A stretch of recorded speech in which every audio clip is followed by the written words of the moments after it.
There are many different ways that we claim authority for new ideas today. In our age, information connects us, but as we know, perhaps now more than ever, the credibility of that information is what really matters.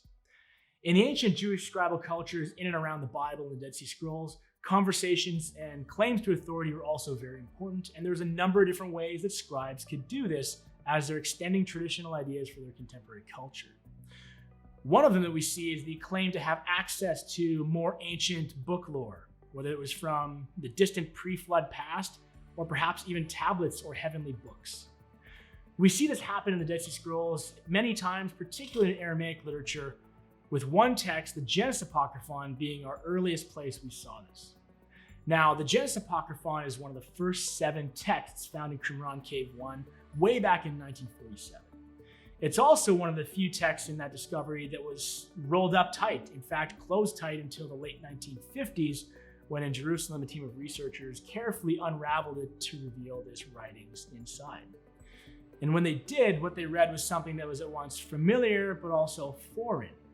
Because the Genesis Apocryphon sounds a lot like the Hebrew text of Genesis we already knew about, but in Aramaic, it's a retelling, in fact, a reimagination of several of its key stories. Stories about Lamech, Enoch, Noah, and Abraham, as well as scenes and stories about several women characters in the Bible that perhaps in Genesis don't even have a name or a voice. In the Genesis Apocryphon, we hear more stories about Sarah, and we hear also stories about women named Emzerah and Bat-Enosh. In one of these narratives that's retold and reimagined, we have this story of Genesis 12, where Abraham and Sarah go down into Egypt. And in one scene, Abraham finds himself before a captive audience of Egyptian nobles who are hanging on his every word. And they ask him to teach them 3 things: scribal knowledge, wisdom, and truth. Now, we could think about those things as more or less catch-all categories for any kind of advanced or intellectual learning from the ancient world.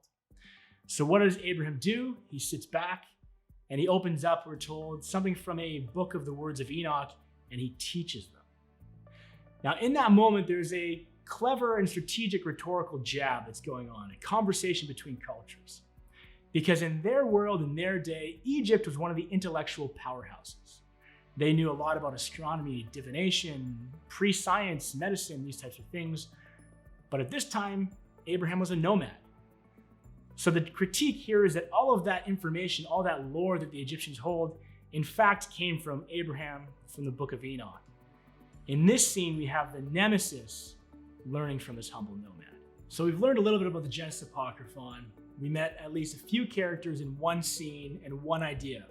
Now, what does this do for how we think about ancient Jewish scribal cultures in the Second Temple period?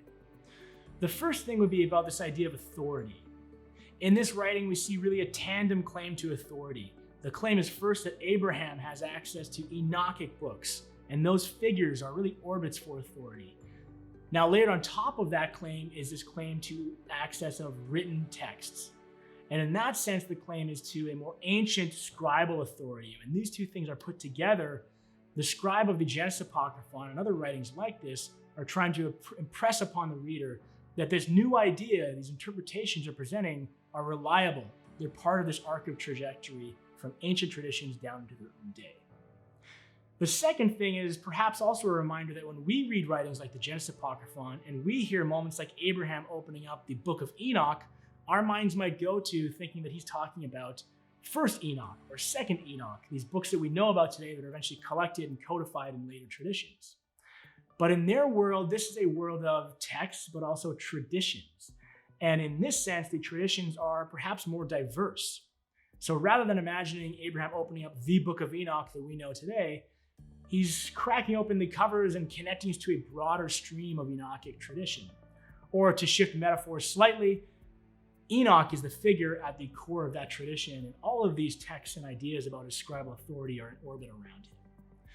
So as we're reading through Genesis Apocryphon, in the one sense, it's something familiar. It sounds like Hebrew Genesis, but the Aramaic take on those stories is claiming and extending authority to try and have this writing become something more enlivened, interactive, or even entertaining for that ancient Jewish audience.